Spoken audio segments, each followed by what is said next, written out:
এখন বাজে সকাল 8টা আর আমি দেখো রেডি হয়ে কিন্তু বেরিয়ে পড়েছি মন্দিরে যাওয়ার উদ্দেশ্যে। কোথায় যাব, কিভাবে যাব আর কি করব পুরোটাই তোমাদেরকে ভিডিওতে শেয়ার করব। তো চলো ভিডিওটা স্টার্ট করা যাক। Hello guys, welcome to my YouTube channel Swarnamoyee blogs. আমি স্বর্ণময়ী চলে এসেছি আবার একটা নতুন ভিডিও নিয়ে তোমাদের সাথে শেয়ার করতে। তো দেখো আমরা হোটেল থেকে বেরিয়ে এখন এখান থেকে অটো ধরবো, আর অটোতে কিন্তু জনপ্রতি নেবে 20 টাকা বা 30 টাকা করে। আমরা আজকে যাচ্ছি চন্দনেশ্বর মন্দিরে। তো আমরা অটোতে আমাদের যে কজন ছিল সবাই মিলে আমরা অটো করেই যাচ্ছি। তো ছাড়াও কিন্তু এখানে তোমরা বাস পেয়ে যাবে। তো আমরা অটো করেই যাচ্ছি, ভাড়া কিন্তু ডিপেন্ড করছে টাইমের ওপর। তো তোমরা যখন যাবে একবার বার্গেনিং করে নিও অবভিয়াসলি। তো এখানে কিন্তু ঘোরার জায়গা অনেকই রয়েছে, তাজপুর রয়েছে, শঙ্করপুর রয়েছে, এখানে একটা অ্যাকোয়ামেরিন রয়েছে, আর তার সাথে আশেপাশে তো অনেক ঘোরার জায়গা রয়েছে। তবে আমার যতদূর ধারণা, অনেক কাউকে জিজ্ঞাসা করার পরে আমি যেটুকু জেনেছি যে তোমরা অনেকেই হয়তো জানো না যে দীঘার খুবই কাছে এরকম একটা খুবই জাগ্রত একটা ভোলানাথের মন্দির আছে, যেটা আমরা চন্দনেশ্বর মন্দির বলে জানি। তোমরা যারা ওখানে থাকো বা তোমরা যারা জানো তারা তো জানোই যে ওখানে মন্দির কতটা জাগ্রত, বা অনেক দূর দূর থেকেও অনেক ভক্তরা আসেন ওখানে পুজো দিতে।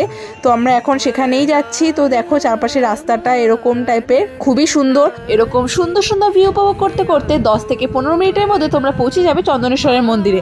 তো চলো এখন তোমরা ভিউটা উপভোগ করো। একেবারে মন্দিরে পৌঁছে তোমাদের সাথে আবার দেখা হচ্ছে।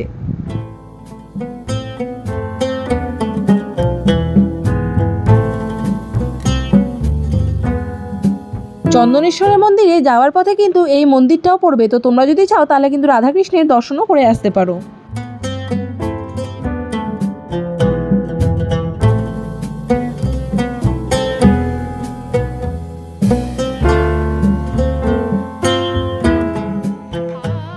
তো চলো আমরা কিন্তু প্রায় পৌঁছে গেছি মন্দিরে। দেখো এখানে আমরা পার্কিংয়ে ঢুকছি, আর এখানে দেখো প্রচুর দোকানপাট রয়েছে। এখানে তোমরা গাড়ি পার্ক করতে পারবে, আর এখানে দেখো বিভিন্ন জিনিসপত্র কেনার জায়গা রয়েছে। আর ওই যে দেখো মন্দিরের গেট দেখা যাচ্ছে, আমরা ওখান দিয়ে ঢুকবো। আমরা যতবারই দীঘা আসি না কেন প্রত্যেকবার কিন্তু এখানে আসা আমাদের মাস্ট। তো আমরা প্রত্যেকবারই এখানে ভোলানাথের দর্শন করতে আসি। তো তোমরাও যারা যারা নেক্সট টাইম দীঘা আসবে তারা কিন্তু অবশ্যই এখানে এসে দর্শন করে যেও। তো চলো এবার আমরা মন্দিরে ঢুকবো আর তোমাদেরকে পুরোটা ঘুরে দেখাবো। দেখো একটু আগেই তোমাদেরকে বললাম যে এখানে প্রচুর দোকান রয়েছে জিনিসপত্র কেনার। দেখো এরকম কিন্তু অনেক দোকান পাবে, ভিতরেও দোকান পাবে। তো চলো এখন আমরা ভেতরে ঢুকি। দীঘা রেলওয়ে স্টেশনের থেকে একদম 6 কিলোমিটার দূরে চন্দনেশ্বর মন্দির হলো পশ্চিমবঙ্গে দীঘার কাছে চণ্ডীপুরে অবস্থিত একটি প্রাচীন হিন্দু মন্দির। ভগবান শিবের উদ্দেশ্যে নিবেদিত চন্দনেশ্বরের দীঘার বিখ্যাত মন্দিরগুলোর মধ্যে এটি হলো একটি। এই মন্দিরে কিন্তু ঢোকার দেখো সব দিকে একটা করে গেট রয়েছে। এই যে এখানে একটা গেট রয়েছে, এই গেট দিয়েও তোমরা ঢুকতে পারবে। তো আমরা যে গেট দিয়ে ঢুকলাম সেটা হলো এই গেটটা। তো এই গেট দিয়ে আমরা ঢুকেছি। তো এই সাইডে একটা গেট, আর দেখো এইদিকে একটা গেট রয়েছে, এখান থেকেও তোমরা ঢুকতে পারবে। আর সামনে দেখো এরকম ফুল ডালা সব বিক্রি হচ্ছে, এখান থেকে তোমরা সব কিনে নিতে পারবে পুজো দেওয়ার জন্য।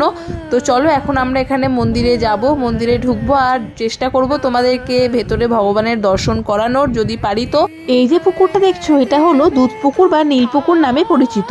এই পুকুরটি হলো বাবা চন্দনেশ্বরের স্নানের পুকুর। এই পুকুরে স্নান করে সকলে বাবা চন্দনেশ্বরের কাছে পুজো দিতে যান অথবা দণ্ডি কাটতে যান। চৈত্র মাসে চড়ক মেলার সময় কিন্তু হাজার হাজার ভক্তের সমাগম ঘটে এই মন্দিরে। এছাড়াও কিন্তু শ্রাবণ মাসে এবং প্রত্যেক সপ্তাহে সোমবার করেও বহু ভক্ত কিন্তু আসে ভগবানের উদ্দেশ্যে মনস্কামনা জানাতে এবং পুজো দিতে। আর একথাও শোনা যায় যে এখানে যে কোনো মনস্কামনা করলেই নাকি ভগবান তা পূরণ করেন। মন্দিরের সামনে এই নন্দীর এই মূর্তিটা কিন্তু একটা বিশেষ আকর্ষণ। এই নন্দী কিন্তু হলো মহাদেবের অত্যন্ত প্রিয়, আর শিবরাত্রির দিন কারো এই বিশেষ পুজো হয়ে থাকে। শিব পুজোর শেষে নন্দীর কানে কানে প্রার্থনা জানিয়ে দেওয়ার এক বিশেষ রীতি রয়েছে। আর এটাই মনে করা হয় যে নন্দীর কানে কানে বলে দেওয়া যে কোনো প্রার্থনাই কিন্তু সরাসরি মহাদেবের কাছে পৌঁছে যায়। পুরাতন উড়িষ্যার মন্দিরগুলির আদর্শ কল্পিত স্থাপত্য শৈলীতে নির্মিত সুন্দর সাদা মার্বেল পূজার স্থানটি হিন্দু পুরাণের গল্প ও ভাস্কর্যের উপস্থাপনার সাথে মিশে আছে। প্রায় সবাই কিন্তু এসে গেছে, আমাদের পুজোর জন্য ডালাও কেনা কমপ্লিট হয়ে গেছে, ঠাকুরমশাইও চলে এসেছে। এখন আমরা যাবো ভেতরে পুজো দিতে। আর প্রথমেই যেমন তোমাদেরকে বললাম এই জায়গাটায় কিন্তু আলাদা একটা শান্তি রয়েছে, তোমরা কিন্তু অবশ্যই এসো, না এলে কিন্তু একেবারে মিস করে যাবে। তো দেখো এখানে কিন্তু আমাদের ঠাকুরমশাই অলরেডি চলে এসেছে। আমরা যতবারই আসি উনি আমাদের পুজোর এই পুরো ব্যাপারটা দেখাশোনা করেন। তো চলো এখন ভেতরে যাব। আর এই দেখো এখানে কিন্তু আসল নন্দী ঘুরে বেড়াচ্ছে, পুরো হুবহু ওখানে সামনের মূর্তিটার মতো দেখতে একে। তো এখন আমরা ভেতরে ঢুকবো। অবশেষে আমি তোমাদেরকে বাবা চন্দনেশ্বরের দর্শন করাচ্ছি যেটুকুনি পারছি। তো তোমরাও দেখো বাবা চন্দনেশ্বরের দর্শন করো, জয় বাবা চন্দনেশ্বর। তোমরাও যারা দেখছো তারা অবশ্যই বাবার কাছে তোমরা প্রার্থনা করো, তোমাদের মনস্কামনা অবশ্যই বাবা পূরণ করবেন। ভক্তরা কিন্তু এখানে বাবার কাছে বাবার মাথায় দুধ, ডাবের জল, ফুল, চন্দন সব দিয়ে বাবাকে পুজো দেন। এখানে যত গাভী গোমাতা যারা আছে তাদের সকলকে কিন্তু এখানে প্রসাদ খাওয়ানো যায়। আর অদ্ভুত ব্যাপার, এখানে কিন্তু সবাই এই প্রসাদ খাওয়ার জন্য তোমাদের হাত থেকে কাড়াকাড়ি করবে। তো আমরাও এখানে খাওয়াচ্ছিলাম সবাইকে। আর এখানে চাল খাবার পাওয়া যায় পাখিদেরকে খাওয়ানোর জন্য, তোমরা চাইলে সেটাও খাওয়াতে পারো। বেচারাকে এখন কেউ প্রসাদ খেতে দেয়নি, ওরা দুজন ওখানে মন্দিরের সামনে দাঁড়িয়ে আছে বলে ওদের দুজনকেই সবাই যা প্রসাদ আসছে সব দিয়ে দিচ্ছে। আর এখানে এরা দুজন দাঁড়িয়ে আছে, দেখো আমি মাইক থেকে নিয়ে একেও দিলাম একটু প্রসাদ খাওয়ার জন্য।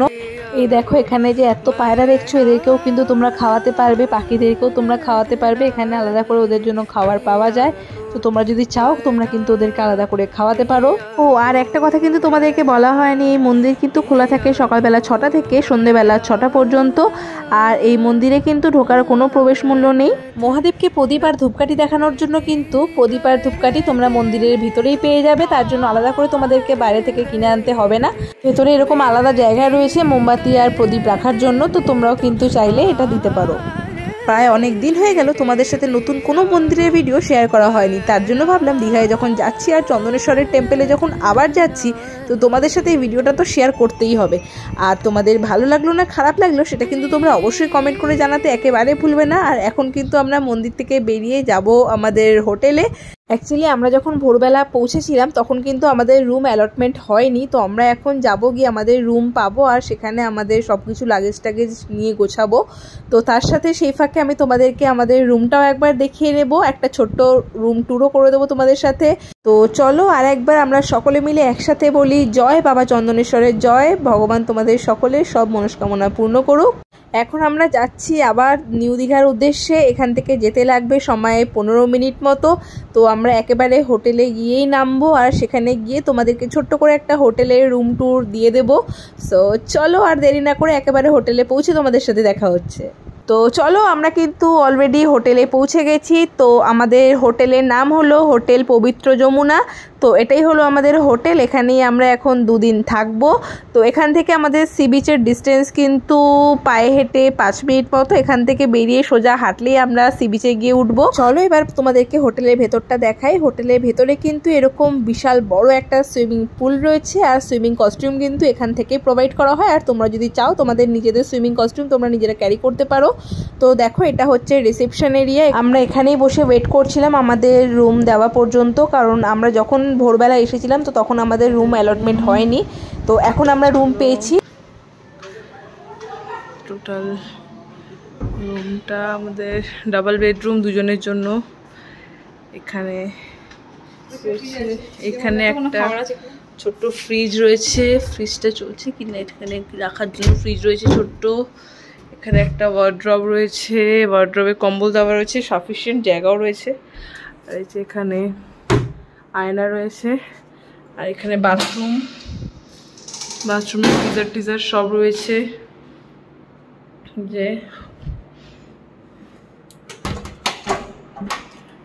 আর তারপরে যে এখানে একটা জানলা রয়েছে, এখানে একটা জানলা রয়েছে, টিভি রয়েছে, কেটলি পেটলি সব দিয়েছে। এখানে একটা ব্যালকনি রয়েছে, ব্যালকনি থেকে এখানে এই যে সুইমিং পুল দেখা যাচ্ছে। আর এই পাশে হোটেলটার ভিউ, এই যে দেখো সাইডে ভিউ দেখা যাচ্ছে। চলো ওকে। সো আমাদের হোটেলে এখন আমরা রুম পেলাম। আমরা যখন সকালবেলা পৌঁছেছিলাম তখন আমাদের গেস্ট রুমে থাকতে দিয়েছিল সব জিনিসপত্র নিয়ে। তো এখন আমরা যেহেতু এখানকার চেকিং টাইম হচ্ছে তোমার সকালবেলা 10টার সময়, তো এখন আমরা পেলাম আমাদের রুম জাস্ট, তারপর রুম তো তোমাদেরকে দেখালামই। তো চলো এখন আমরা ব্রেকফাস্ট করতে যাব। তো বাকি আবার পরের ভিডিওটা আবার নেক্সট ব্লগে তোমাদের সাথে শেয়ার করবো। হ্যাঁ দেখিয়েছি সুইমিং পুল। হোটেলে কিন্তু ওনাদের নিজেদের রেস্টুরেন্টও রয়েছে, আমরা সেখানেই এখন ব্রেকফাস্ট করতে এসেছি, তারপরে আবার বেরোবো। সেই ব্লগটা নেক্সট ভিডিওতে তোমাদের সাথে শেয়ার করব। ওকে সো এখনের ভিডিওটা এই পর্যন্ত। আশা করি ভিডিওটা তোমাদের ভালো লাগবে। সো যদি ভিডিওটা তোমাদের ভালো লাগে তাহলে প্লিজ লাইক করে দিও, কমেন্ট করে দিও, বন্ধুদের সাথে শেয়ার করে দিও। সো দেখা হচ্ছে নেক্সট ব্লগে।